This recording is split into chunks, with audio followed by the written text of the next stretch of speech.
अब हम करेंगे बेटा प्रिपरेशन ऑफ फिनोल।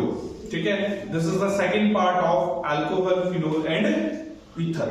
ठीक है, तो ये सेकंड पार्ट है आपका।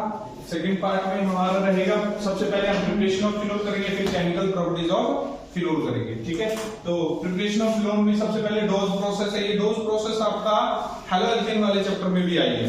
ठीक है, हेलो एल्केन वाले हाइड्रोक्सी डेरिवेटिव वाले रिएक्शन में है। ठीक है, डोज प्रोसेस में होता क्या है, वही सिंपल रिएक्शन है। ये आपका Cl के साथ रिएक्शन करते हैं हम, Cl से क्लोरोबेंजीन से क्या बनाते हैं हम, फिनोल बनाते हैं। क्या बनाते हैं, क्लोरोबेंजीन से फिनोल बनाते हैं।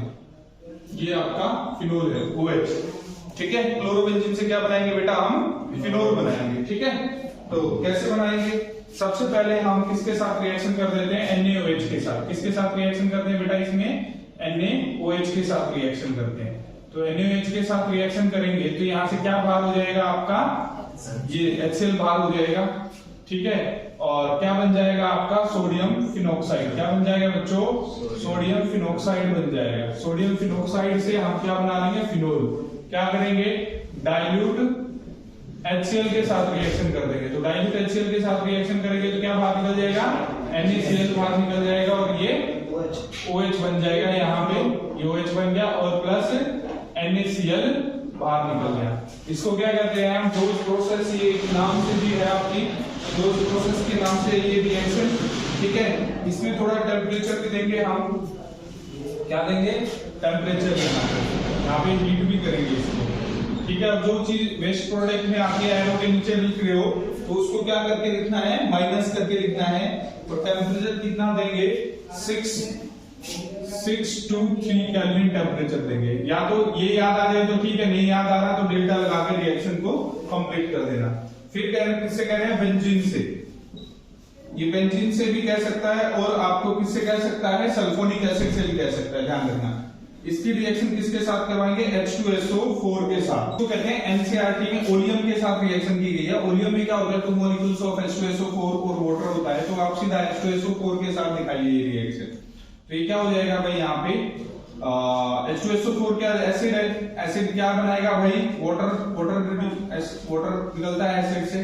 तो ये क्या हो जाएगा, SO3 और H, यहाँ से क्या हो गया भाई, वाटर बाहर हो जाएगा। तो क्या बनेगा यहाँ पे, सल्फोनिक एसिड। क्या बनेगा, sulphonic acid, SO3H, sulphonic acid बनेगा। उसके बाद रिएक्शन किसके साथ करवाओगे, NaOH के साथ रिएक्शन करवाते हो।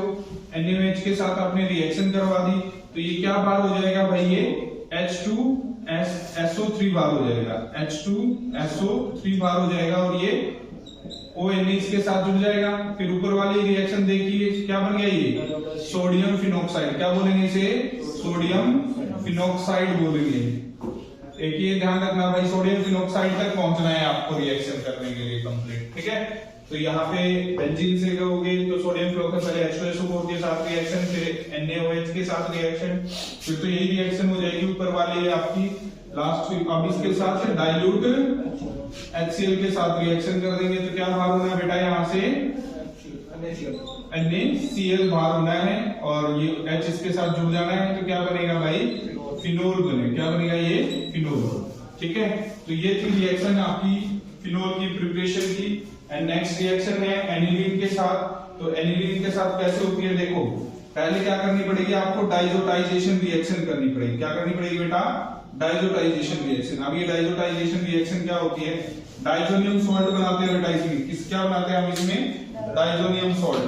ठीक है, तो डाइजोनियम सॉल्ट कैसे बनाएंगे वो देखिएगा, NaNO2 plus 2HCl, NaNO2 plus 2HCl के साथ रिएक्शन 273 से लेके 278 केल्विन टेम्परेचर। तो अब क्या बन जाएगा आपका, diazonium salt. Benzene diazonium chloride बोलते हैं इसको। क्या बोलते हैं बच्चे, benzene diazonium chloride, benzene diazonium chloride. ठीक है, अब ये बेंजीन डाइजोनियम क्लोराइड से हमें क्या बनाना है भाई, फिनोल बनाना है। तो किसके साथ रिएक्शन कर दो, इसकी H2O के साथ, एसिडिक वाटर के साथ रिएक्शन कर दो। ठीक है, तो एसिडिक वाटर के साथ करोगे रिएक्शन तो ये किसमें टूटेगा भाई, H पॉजिटिव और OH नेगेटिव में टूटेगा। तो यहां से एक तो ये HCl बाहर निकल गया, और ये N2 बाहर निकल गया और ये OH इसके साथ कनेक्ट हो गया, तो ये क्या बन गया आपका फिनोल बन गया है। ठीक है, क्या बन गया, ये फिनोल बन गया। ठीक है, इतनी रिएक्शन को क्या कहते हैं, इतनी रिएक्शन को क्या कहते हैं आपकी diazotization reaction. Diazotization reaction name reaction होगी भाई ये डाइजोटाइजेशन रिएक्शन। ठीक है, डाइजोटाइजेशन रिएक्शन की है पहले, फिर आपका एनिलीन, ये इसका नाम क्या होता है और एनिलीन होता है। क्या नाम है इसका, एनिलीन। आपको पेपर में कैसे आएगा भाई, एनिलीन से फिनोल बनाओ, ऐसे आ सकता है, या पेपर में कैसे आ सकता है भाई, डाइजोनियम सॉल्ट से फिनोल बनाओ। ठीक है, या कैसे आएगा भाई, एनिलीन टू फिनोल बनाओ। समझ में आया नहीं है, कोई दिक्कत कोई परेशानी हो तो बता दो मेरे को जल्दी से। ठीक है, एक बार इसका स्क्रीनशॉट ले लो, फिर ये लास्ट को मैन्युअली करवाते हैं। नाउ लास्ट रिएक्शन है हमारी फ्रॉम क्यूमीन से। किससे है लास्ट रिएक्शन, क्यूमीन से। क्यूमीन क्या होता है बेटा, ये देखिए क्यूमीन एक कॉमन नेम है बेटा। ठीक है, C और ये H और CH3 और CH3, इसका आईपेक नेम क्या हो गया, कॉमन नेम तो क्या है, क्यूमीन है। ठीक है, और आईपेक नेम क्या हो जाएगा भाई, वो भी कॉमन नेम ही है बेटा, आइसोप्रोपाइल बेंजीन भी कॉमन नेम ही है इसका। और जो आईपेक नेम हो जाएगा इसका 2-फिनाइल, क्या हो जाएगा 2-फिनाइल और प्रोपेन 2-फिनाइल प्रोपेन, इसका कैसा नेम हो जाएगा, आईपेक नेम हो जाएगा। ठीक है, अब सुनो ध्यान से, अब इसमें क्या है, प्लस O2 के साथ रिएक्शन है।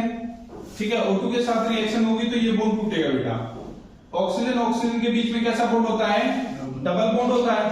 डबल बॉन्ड को ब्रेक करेंगे तो कैसा पाई बॉन्ड होगा, ये पाई बॉन्ड है, एक पाई बॉन्ड टूट जाएगा, यहाँ पे ये फ्री इलेक्ट्रॉन, ये फ्री इलेक्ट्रॉन, ये फ्री इलेक्ट्रॉन इससे अटैच हो जाएगा, ये फ्री इलेक्ट्रॉन इससे अटैच हो जाएगा, तो ये क्या बन गया, यहाँ पे इंटरमीडिएट बनेगा बेटा। ठीक है, COO और H और ये CH3 और CH3। अब इसके अंदर क्या करेंगे, हम एसिड डाल देते हैं। क्या डाल देते हैं, एसिड डाल देते हैं। तो यहां से क्या होगा भाई, ये बॉन्ड टूट जाएगा, यहां से ये बॉन्ड टूट जाएगा, ये फ्री इलेक्ट्रॉन्स ये फ्री इलेक्ट्रॉन्स तो मिलके क्या बना लेंगे, डबल बॉन्ड, ये अलग हो गया। तो ये क्या हो गया भाई, CH3 C double bond O और CH3। ठीक है, अब बचा कौन सा, ये फ्री इलेक्ट्रॉन्स और ये फ्री इलेक्ट्रॉन्स बचा है, तो यहाँ पे ये अटैच हो जाएगा, तो ये क्या बन गया भाई, फिनोल बन गया। तो ये थी आपकी सभी प्रिपरेशन फिनोल की बेटा। ठीक है, तो यहाँ पे क्या बन गया आपका, कीटोन भी बन गया है। तो इसका एक बार स्क्रीनशॉट ले लो, फिर आगे चलते हैं। Now chemical properties of phenol. Chemical properties of phenol, phenol की केमिकल प्रॉपर्टीज करेंगे तो इसकी केमिकल प्रॉपर्टी की फिनोल के अंदर ये 5 केमिकल प्रॉपर्टीज आती हैं, mainly electrophilic substitution reaction, Kolbe reaction, Reimer Tiemann reaction और रिएक्शन विद जिंक डस्ट और ऑक्सीडेशन ऑफ फिनोल। ठीक है, ऑक्सीडेशन ऑफ फिनोल, तो इसका ऑक्सीडेशन करेंगे। ठीक है, अब सुनो ध्यान से, इसके अंदर ये दो रिएक्शन है, ये वेरी वेरी इंपॉर्टेंट आपकी नेम रिएक्शन है बेटा, वेरी वेरी इंपॉर्टेंट रिएक्शन है ये। ठीक है, इंपॉर्टेंट, ये भी वेरी वेरी इंपॉर्टेंट। ठीक है, और यहां से भी ये रिएक्शन नाइट्रेशन से एक क्वेश्चन आता है, बहुत इंपॉर्टेंट क्वेश्चन आता है आपके एग्जामिनेशन पॉइंट ऑफ व्यू से, बहुत इंपॉर्टेंट है वो क्वेश्चन। क्या है वो मैं अभी बता देता हूं। अगर तो देखो, पहले तो ये देखो, अगर तो मैंने कंसंट्रेटेड ले लिया ना, ये इलेक्ट्रोफिलिक सब्स्टिट्यूशन क्या होती है भाई, ऑर्थो पैरा पे जाएगा, क्योंकि फिनोल कहां पे होता है भाई, लोन पेयर कहां पे होते हैं, डायरेक्टली अटैच, लोन पेयर वाला डायरेक्टली अटैच होता है ना बेंजीन रिंग से, और लोन पेयर वाला डायरेक्टली अटैच हो जब बेंजीन रिंग से, तो इलेक्ट्रॉन डेंसिटी कहां जाती है, ऑर्थो पे और पैरा पे। अगर जो डायरेक्टली अटैच ना हो तो कहां जाती है, मेटा पोजीशन पे। कौन से होते हैं मेटा पोजीशन वाले, मेनली कार्बोनाइल होते हैं, कार्बोनाइल जो C double bond O contain करते हैं। क्लियर है, ठीक है। अब देखो यहाँ पे, तो पहले ये कंसंट्रेटेड वाले कर लेते हैं। कंसंट्रेटेड में क्या होता है भाई, कंसंट्रेटेड में एक ही बारी में, क्योंकि कंसंट्रेटेड है, कंसंट्रेटेड हाईली रिएक्टिव होता है भाई, concentrated HNO3 in the presence of concentrated H2SO4, ये हो गया। अब ये क्या होगा, एक ही बारी में सारे के सारे हाइड्रोजन क्या कर देगा, बाहर कर देगा। ठीक है, तो यहां पे क्या होगा भाई, ये एसिड है तो क्या बाहर करता है, वाटर, क्या बाहर करता है भाई, वाटर बाहर करता है। अब वाटर कैसे आ सकता है, HNO3 से OH निकल जाए और NO2 बचेगा, तो ये NO2 और ये सभी से निकाल देगा, तो ऑर्थो पैरा से ये सभी से बाहर हो जाएगा भाई एक ही बार में। तो इस कंपाउंड का नाम क्या है बताओ एक बार। इस कंपाउंड का नाम है, कॉमन नेम है इसका पिक्रिक एसिड। क्या नाम है इसका? Picric acid. ठीक है, पिक्रिक एसिड। पिक्रिक एसिड ये कहां, ये हाईली एक्सप्लोसिव इन नेचर होता है, तो बॉम्ब वगैरह बनाने में यूज किया जाता है पिक्रिक एसिड का। समझ में आया? कोई दिक्कत कोई परेशानी हो तो बता दो। और अगर जो मैंने इसको डाइल्यूट ले लिया, जैसे ये चीज है, यहां पे अगर जो मैं क्या करता हूं, डाइल्यूट ले लेता हूं, ठीक है, ये क्या है भाई, OH फिनोल ले लिया मैंने, ठीक है, ये फिनोल ले लिया, तो यहां पे क्या कर दिया मैंने, आपकी बार डाइल्यूट ले लिया, डाइल्यूट HNO3 और डाइल्यूट H2SO4, ठीक है। तो ये भी क्या करेगा, ये भी वाटर बाहर निकालेगा, लेकिन ये एक साथ सभी से नहीं निकालेगा, तो इसमें ऑर्थो और पैरा वाला अलग अलग बनेगा, ठीक है। ऑर्थोनाइट्रोफिनोल, ये ऑर्थोनाइट्रोफिनोल बन गया भाई, और पैरानाइट्रोफिनोल, ठीक है। तो इससे कुछ इंपोर्टेंट क्वेश्चन आते हैं यहां से बहुत सारे, तो मैं अभी डिस्कस कर लेता हूं। H2O बाहर निकल जाएगा, वाटर मॉलिक्यूल्स बाहर निकल जाएगा, ठीक है। अब इंपोर्टेंट जो सबसे इंपोर्टेंट क्वेश्चन है जो इसी टॉपिक से, वो है ये है कि भाई ये ऑर्थो और नाइट्रोफिनोल को हम सेपरेट आउट कैसे कर सकते हैं। समझ में आया? बहुत इंपोर्टेंट क्वेश्चन है, आपके एनसीईआरटी में 2 बार दिया हुआ है। तो इसको सेपरेट आउट कैसे कर सकते हैं? पहले तो इसको क्या कहेंगे भाई, ऑर्थो नाइट्रोफिनोल, ये ऑर्थो नाइट्रोफिनोल हो गया, ये क्या हो जाएगा भाई, पैरा नाइट्रो और फिनोल हो जाएगा, ठीक है, ये पैरा नाइट्रोफिनोल हो जाएगा। अब जो है इसमें क्या आ गया बेटा, इसमें कौन सी हाइड्रोजन, इनमें ना 2 अलग अलग हाइड्रोजन बॉन्डिंग है, इसके अंदर कौन सी हाइड्रोजन बॉन्डिंग है, intramolecular hydrogen bonding, hydrogen bonding, H bonding बोल दो। और इसके अंदर कौन सी हाइड्रोजन बॉन्डिंग है भाई, intermolecular hydrogen bonding, molecular hydrogen bonding. आप सुनिएगा ध्यान से, क्या है ये इंट्रामोलिकुलर हाइड्रोजन बॉन्डिंग है, ये इटसेल्फ ही हाइड्रोजन बॉन्ड बना लेगा, अपने आप ही हाइड्रोजन बॉन्ड बना लेगा, दूसरे मॉलिक्यूल्स को अट्रैक्ट नहीं करेगा। जब अपने आप ही हाइड्रोजन बॉन्ड बना लिया, दूसरे मॉलिक्यूल्स को अट्रैक्ट नहीं किया इसने, तो ये मॉलिक्यूल्स क्या हो जाएंगे, दूर दूर होंगे। यस और नो? ठीक है। जैसे ये है, ये कैसे बना लेता है अपने आप हाइड्रोजन बॉन्ड, ये मैं बता रहा हूं। ये आपका OH हो गया भाई, ये बेंजीन रिंग है, ठीक है।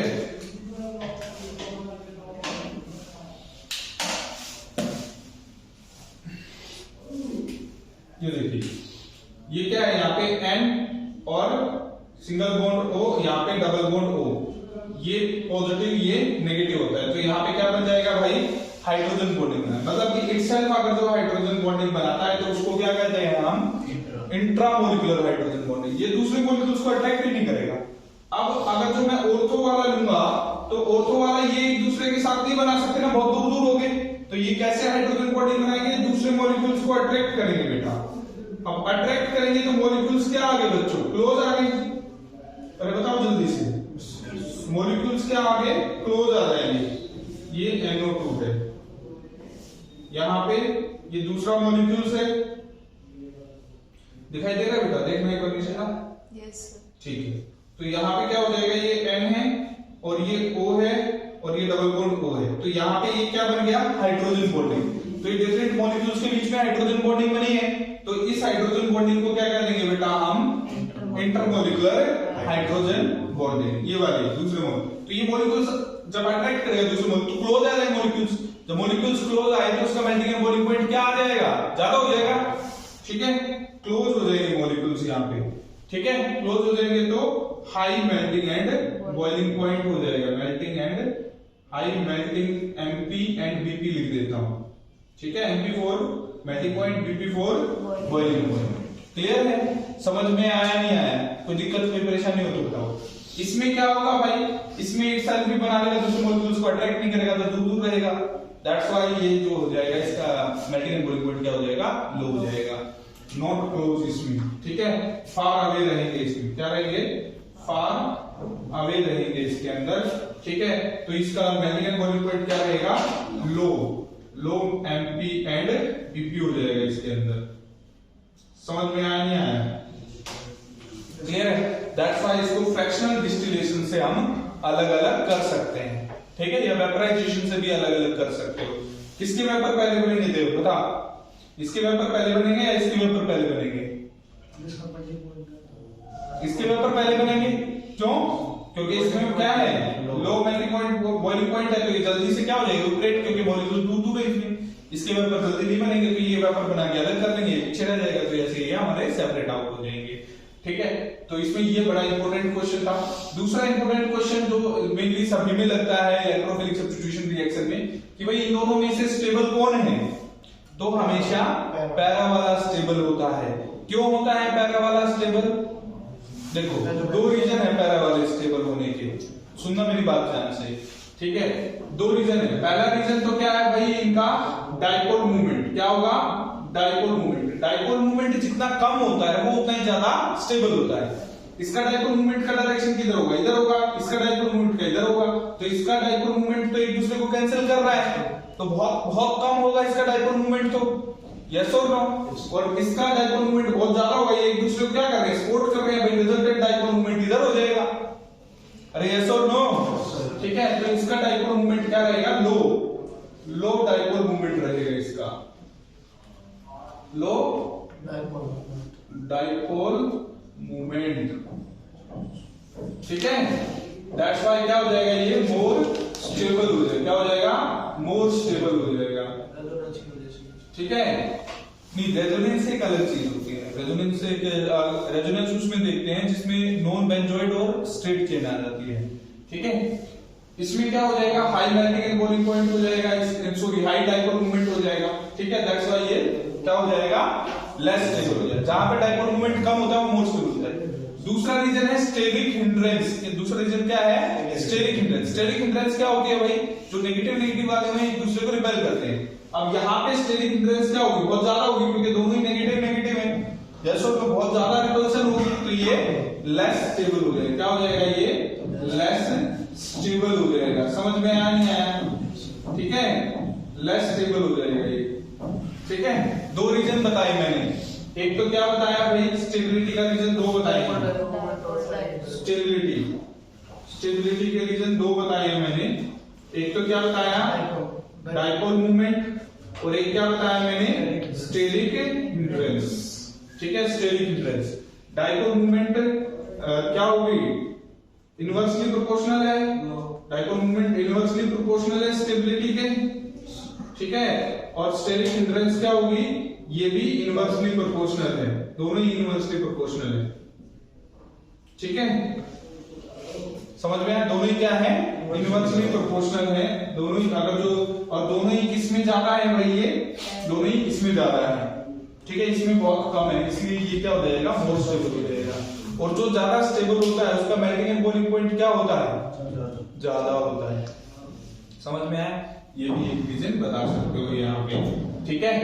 हाँ, ये मेनली मैंने यहाँ पे 4 क्वेश्चन आपको पूछे हैं।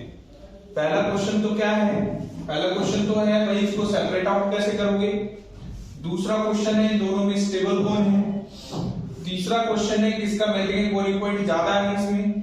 और चौथा कौन है कि कौन स्टेबल है ज्यादा। स्टेबल का 3 ही क्वेश्चन हुए, मेन 3 ही क्वेश्चन हुए, ठीक है। तो ये 3 क्वेश्चन आपको बताना है। स्टेबिलिटी का केस है तो दो रीजन लिखने हैं, डाइपोल मूवमेंट और स्टेरिक हिंड्रेंस।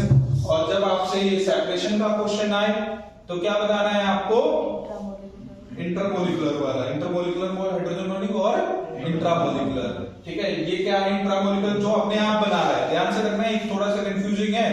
आप सोचोगे सर एक में बना रहा है उसके अंदर ये तो इंटर होगी, नहीं, जो एक ही में बना वो इंट्रा होगी। ध्यान रखना, ये थोड़ा सा अपोजिट है, ठीक है। कंफ्यूज मत होना बेटा, इसमें बहुत बच्चे कंफ्यूज होते हैं, ठीक है।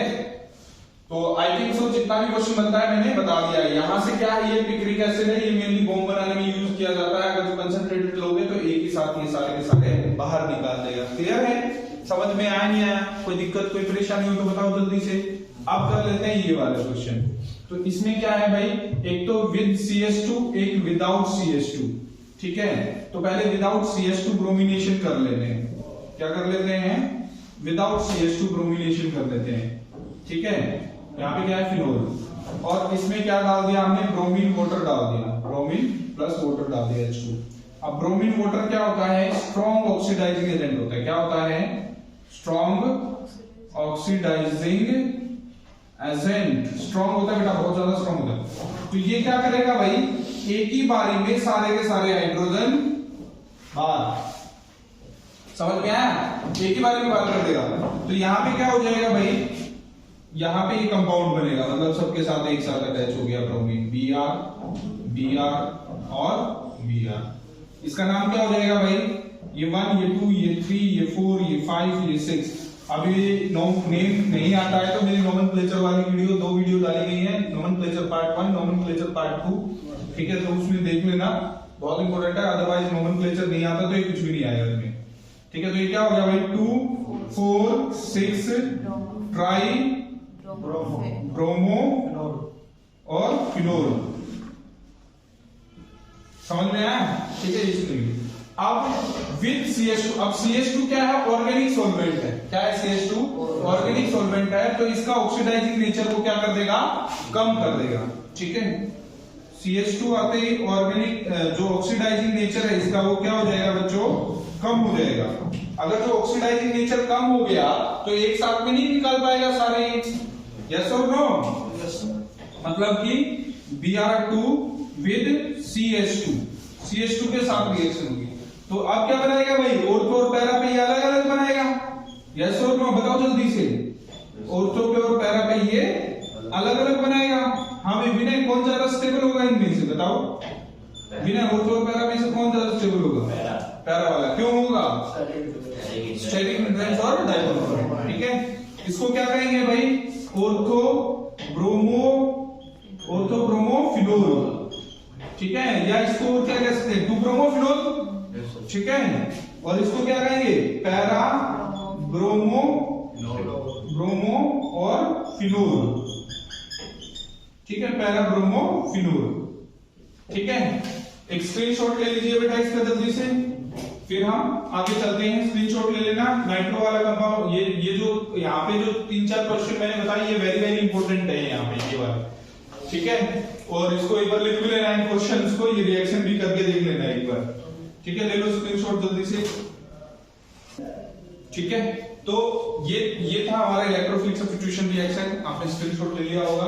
अब ये जो रिएक्शन है, ये जो बहुत इंपॉर्टेंट है, ये मैं एक साथ बताऊंगा क्योंकि बहुत सिमिलरिटी है इनमें। तो अब ये रिएक्शन बता देता हूं मैं आपको, रिएक्शन विद जिंक डस्ट और फिनोल, ये ऑक्सीडेशन रिएक्शन। तो जिंक डस्ट के साथ एक ही रिएक्शन है, सिंपल सी रिएक्शन है जिंक डस्ट के साथ आपकी। ठीक है, तो यहाँ पे करवा देते हैं बेटा, फिनोल है, फिनोल की रिएक्शन जिंक के साथ करवा देंगे, ये H है बेटा। तो जिंक जो होता है बेटा रिड्यूसिंग एजेंट होता है जल्दी से, तो ये क्या करेगा, यहां से ऑक्सीजन को बाहर निकाल देगा। ऑक्सीजन को बाहर निकाला तो ये जिंक डस्ट लिख लो भाई, जिंक के छोटे छोटे पीसेस होते हैं इसमें। ठीक है, तो ये क्या बाहर निकाल देगा, ZNO बाहर निकाल देगा। यहाँ पे ZNO बाहर निकल गया तो ये क्या रह गया, H रह गया। ये फ्री इलेक्ट्रॉन रह गया, ये इससे अटैच हो जाएगा। तो ये क्या बन गया भाई आपका, बेंजीन बन गया। क्या बन गया, ये बेंजीन। ठीक है, तो बेंजीन की एक रिएक्शन, ये डाइजोनियम सॉल्ट से बेंजीन बनाने वाली रिएक्शन बहुत कम है, तो इसको ये याद रखना, बेंजीन बनाने वाली रिएक्शन है। अब क्या करते हैं भाई, आपका ये ऑक्सीडेशन रिएक्शन, इसका ऑक्सीडेशन रिएक्शन करते हैं, मतलब कि स्ट्रॉन्ग ऑक्सीडाइजिंग एजेंट डाल देंगे इसके अंदर, जो आपके इसमें दिया हो। इसमें थोड़ा सा बॉन्ड वगैरह बताना, अलग से दिखाना बेटा इस रिएक्शन में आप। ठीक है, O और H, और यहाँ पे ये H भी दिखा देता हूँ, वैसे सबके साथ है लेकिन ये अलग से दिखा दिया मैंने। ठीक है, इसमें क्या डालेंगे हम, स्ट्रॉन्ग ऑक्सीडाइजिंग एजेंट Na2Cr2O7। ठीक है, सोडियम डाइक्रोमेट बोलते हैं इसको, किसकी प्रेजेंस में, H2SO4 की प्रेजेंस में। ठीक है, तो ये क्या करेगा भाई, यहां से ये बॉन्ड टूटेगा, यहां से ये बॉन्ड टूटेगा, यहां से ये बॉन्ड टूटेगा, और यहां से ये बॉन्ड टूटेगा। ये फ्री इलेक्ट्रॉन, ये फ्री इलेक्ट्रॉन, यहां से ये फ्री इलेक्ट्रॉन, ये फ्री इलेक्ट्रॉन, यहां से ये फ्री इलेक्ट्रॉन, ये फ्री इलेक्ट्रॉन, यहां से ये फ्री इलेक्ट्रॉन, ये फ्री इलेक्ट्रॉन। ठीक है, ये फ्री इलेक्ट्रॉन मिलकर बना लेंगे डबल बॉन्ड, ये फ्री इलेक्ट्रॉन मिलकर बना लेंगे डबल बॉन्ड, ये फ्री इलेक्ट्रॉन्स, ये फ्री इलेक्ट्रॉन, ये फ्री इलेक्ट्रॉन, और ये फ्री इलेक्ट्रॉन ये अलग से निकल के ऑक्सीजन इससे लेके और क्या H2O बाहर निकालेंगे। वैसे भी H2O बाहर होना था क्योंकि क्या डाला हुआ है आपने, एसिड डाला हुआ है। समझ में आ गया? ठीक है। उसके बाद जो है ये वाटर बाहर हो गया। अब ये बचा क्या क्या है, सुनिएगा ध्यान से। वाटर बाहर होने के बाद बचा क्या क्या है, ये फ्री इलेक्ट्रॉन्स है, यहाँ पे ये फ्री इलेक्ट्रॉन्स है, एक तो ऑक्सीजन से, यहां से ऑक्सीजन से कनेक्ट हो गया ये ऑक्सीजन, ये फ्री इलेक्ट्रॉन यहाँ पे दिखा दिया मैंने, ये वाला फ्री इलेक्ट्रॉन, ये वाला फ्री इलेक्ट्रॉन इसके पास बचा हुआ है। ठीक है, ये वाला फ्री इलेक्ट्रॉन यहाँ पे है बेटा, ये पहले से ही बॉन्ड है यहाँ पे, ये बॉन्ड पहले से ही है। ठीक है, और दो फ्री इलेक्ट्रॉन्स यहाँ पे बचे हुए हैं, यही सब बचा हुआ है। अरे यस और नो? ठीक है। अब ये फ्री इलेक्ट्रॉन तो ये जुड़ गया भाई, डबल बॉन्ड बना लिया, यहाँ पे ये फ्री इलेक्ट्रॉन जुड़ गया, ये डबल बॉन्ड बना लिया। अब ये दो फ्री इलेक्ट्रॉन्स रह गए। अब ये ऑक्सीडाइज, स्ट्रॉन्ग ऑक्सीडाइजर तो ऑक्सीजन प्रोवाइड कर देगा क्योंकि ऑक्सीजन की वैलेंसी 2 होती है, तो ये बन जाएगा। इसको क्या कहेंगे हम, बेंजोक्विनोन कहेंगे। क्या कहेंगे, बेंजोक्विनोन।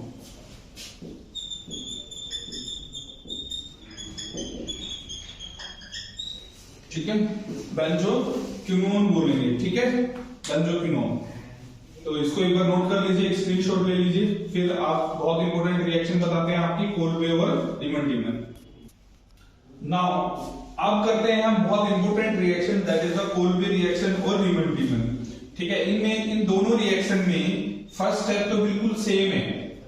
फर्स्ट स्टेप देखना क्या है भाई, फिनोल के साथ है। कई बच्चों को तो जब ये रीमन टीमन आती है तो ये पता ही नहीं चलता कि कहां से थी ये रिएक्शन, तो एक ये माइंड में रखना है क्योंकि नेम रिएक्शन है। ठीक है, ये माइंड में देखना है कि ये केमिकल प्रॉपर्टीज ऑफ फिनोल है। ठीक है, पहली बात। ठीक है, दोनों ही क्या है, केमिकल प्रॉपर्टीज ऑफ फिनोल है बेटा, ये माइंड में रखना है। आधी सारी बातें यहीं पे क्लियर हो जाएंगी। फिर दोनों में ही क्या होता है, फर्स्ट स्टेप कॉमन होता है, डाइल्यूट NaOH, और यहाँ पे भी डाइल्यूट NaOH। अब फर्स्ट स्टेप सेम है तो यहाँ पे फर्स्ट स्टेप का ये प्रोडक्ट भी सेम ही रहेगा मेनली। यहाँ पे क्या बनेगा पता है आपको, ये वाली रिएक्शन तो एक जगह और की थी, बताओ भाई किसमें की थी हमने, ये डाइल्यूट NaOH की फिनोल के साथ, बताओ भाई, बताओ किसमें की थी विनय, डोज प्रोसेस में। Very good. ठीक है, तो यहाँ पे क्या बना था उसमें, सोडियम फिनोक्साइड। ठीक है, इसका नाम क्या है, सोडियम फिनोक्साइड।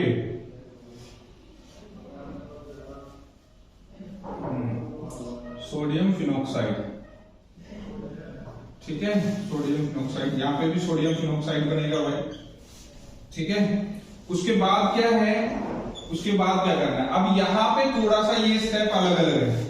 अब जो ये कोल्बे रिएक्शन है इसमें तो CO2 का यूज होगा, CO2 के साथ रिएक्शन करवाएंगे, और जो ये रीमन टीमन है इसमें क्लोरोफॉर्म डालेंगे। ठीक है, ये थोड़ा सा आपको ध्यान देने वाली बात है। ठीक है, रीमन टीमन में क्या डालेंगे, क्लोरोफॉर्म। कोल्बे में ये O से याद रखना, कोल्बे में ये O आ गया तो CO2 में O आ गया, ऐसे याद रखने का तरीका अपना देख लेना। ठीक है, जिस तरीके से मैंने ये बता दिया और आप भी देख लेना। ठीक है, कोल्बे में क्या आ गया भाई, ये O आ गया तो यहाँ पे कोल्बे में CO2 का यूज होगा। समझ में आया? ठीक है, ऐसे शॉर्टकट बना लिया करो अपने आप में। ठीक है, तो बेटा ये बॉन्ड कैसे टूटेगा, ये यहां से बॉन्ड टूटेगा। ठीक है, तो ये C डबल बॉन्ड O और डबल बॉन्ड O, यहां से ये बॉन्ड ब्रेक हो गया, यहां से ये बॉन्ड ब्रेक हुआ, ये बॉन्ड ब्रेक हुआ, ये तो कनेक्ट हो जाएगा किसके साथ भाई, ये कार्बन वाला तो किसके साथ कनेक्ट होगा, ये तो H के साथ कनेक्ट हो गया, कार्बन वाला चेन से कनेक्ट होगा। ठीक है, ये ध्यान रखना, क्लियर है? क्योंकि क्या होता है, ये नेगेटिव होता है, ये पॉजिटिव होता है बेटा। यहाँ पे रेजोनेंस के कारण यहाँ पे इलेक्ट्रॉन डेंसिटी ज्यादा होती है, मतलब यहाँ पे नेगेटिव होता है, तो नेगेटिव वाला किसके पास जाएगा, पॉजिटिव वाले के पास जाएगा। इस तरीके से याद रखना। तो ये क्या बन गया भाई, यहाँ पे इंटरमीडिएट बनेगा आपका, इंटरमीडिएट बन गया, इसको क्या कहेंगे भाई, COOH हो जाएगा। ये क्या हो जाएगा, COOH हो जाएगा। अब इसके साथ में से डाइल्यूट HCl के साथ रिएक्शन कर दो इसकी, तो यहां से जब भी डाइल्यूट HCl डाला जाता है तो क्या बाहर होता है पता है आपको, NaCl बाहर होता है।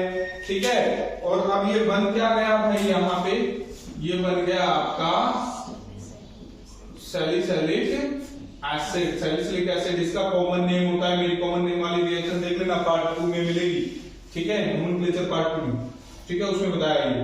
तो इसको आईयूपैक नेम क्या होगा भाई, ये प्रायोरिटी ऑर्डर है, ये भी नोमेनक्लेचर में बताया, प्रायोरिटी ऑर्डर में कौन पहले आता है, ये पहले आता है कार्बोक्सिलिक एसिड, तो ये 1 ये 2 आईयूपैक नेमिंग कर रहा हूं अभी मैं, तो इसका नेमिंग क्या हो जाएगा 2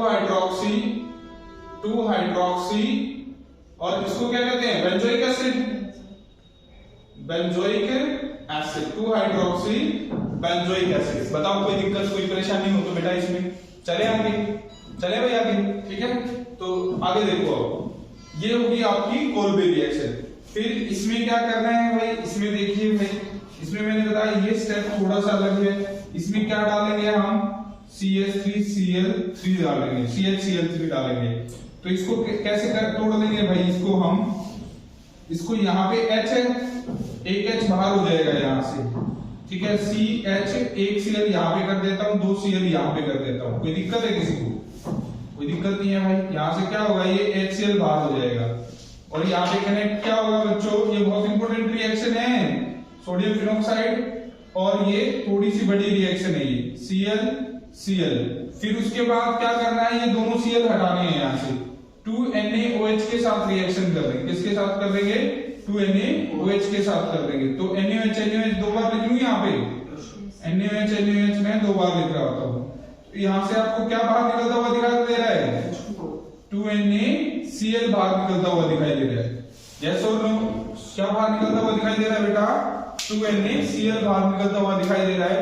तो यहाँ पे क्या बन गया भाई, अब ये बन गया यहाँ पे, ये चीज 2 OH आ जाएंगे, ONa और CH और 2 OH आ जाएंगे भाई। अब क्या कर दोगे, इनको हीट कर दो, आप क्या कर दो, इनको हीट कर दो, हीट कर देते हैं तो क्या बाहर निकलता है बेटा, वाटर, ठीक है। तो ये वाटर बाहर हो गया, ये क्या बन गया यहाँ पे एल्डिहाइड, ONa, और यहाँ पे क्या बन गया एल्डिहाइड। और इसके बाद इस ये Na हटाना है, आप क्या कर दो, डाइल्यूट HCl के साथ रिएक्शन कर दो, तो क्या बनेगा भाई यहाँ पे, ये बन जाएगा OH और CHO, ये चीज बनेगी, ठीक है। इसका नाम क्या होता है भाई, इसका ये 1 ये 2 हाइड्रोक्सी बेंजल्डिहाइड। तो इसको याद रखना है भाई, यहाँ पे किसमें पहुंचना है, आपने रीमन रिएक्शन में एल्डिहाइड तक पहुंचना है, ठीक है। और यहाँ पे किस पे पहुंचना है आपको, ये बेंजोइक एसिड मतलब कार्बोक्सिलिक एसिड बनेगा यहाँ पे, थोड़ा तेज रखना। इसके कॉमन नाम से भी आ सकता है भाई, कॉमन नेम से भी आ सकता है। इसका कॉमन नेम क्या होता है, सैलिसिलिक एसिड, और इसका कॉमन नेम क्या हो सकता है बच्चों, सैलिसल्डिहाइड, ठीक है, सैलिसल्डिहाइड, ठीक है, ये इसका कॉमन नेम है। कॉमन नेम को ब्रैकेट में बंद कर दिया करो ताकि पता लग जाए ये कॉमन नेम ही दिया हुआ है, ठीक है। तो ये एक बार स्क्रीनशॉट मार दो बेटा, बहुत इंपॉर्टेंट रिएक्शन है हमारी ये, ठीक है। ये इतनी क्या है, कोल्बे रिएक्शन में थोड़ा सा अलग सा कर लेना, इसको मिक्स ना हो ये एक दूसरे के साथ, ठीक है, ये चीज, ठीक है। कोल्बे रिएक्शन एंड रीमन, इसमें याद करने का जो है, कोल्बे में जो है सैलिसिलिक एसिड बनता है और रीमन में सैलिसल्डिहाइड बनता है, ठीक है। और इसमें रीमन में किसका, क्लोरोफॉर्म का यूज होता है। फर्स्ट स्टेप दोनों में सेम होता है और सेकंड स्टेप में यहाँ पे रीमन में क्लोरोफॉर्म और कोल्बे में CO2। ओ को याद कर लेना, CO2 में O आता है, कोल्बे में O आता है, ठीक है। इस तरीके से इसको याद कर लेना, आप कभी नहीं भूलोगे, ठीक है। तो एक स्क्रीनशॉट मार दो जल्दी से, यहाँ पे केमिकल प्रॉपर्टी खत्म होती है आपकी, जल्दी स्क्रीनशॉट मारो, बहुत इंपॉर्टेंट रिएक्शन, ठीक है बेटा। आज हम यहीं पे ही खत्म करते हैं। आज हमने 2 चीजें की हैं, एक तो प्रिपरेशन ऑफ फिनोल किया है और एक किया है हमने केमिकल प्रॉपर्टीज ऑफ फिनोल, ठीक है। ये आपका सेकंड पार्ट है, थर्ड पार्ट में ये चैप्टर खत्म कर दिया जाएगा, थर्ड पार्ट में हम पूरा ईथर करेंगे, ठीक है। अगर जो वीडियो अच्छी लगे तो लाइक शेयर और सब्सक्राइब कर देना बच्चों, और ज्यादा सब्सक्राइब करना जितना हो सके, ठीक है। Thank you very much.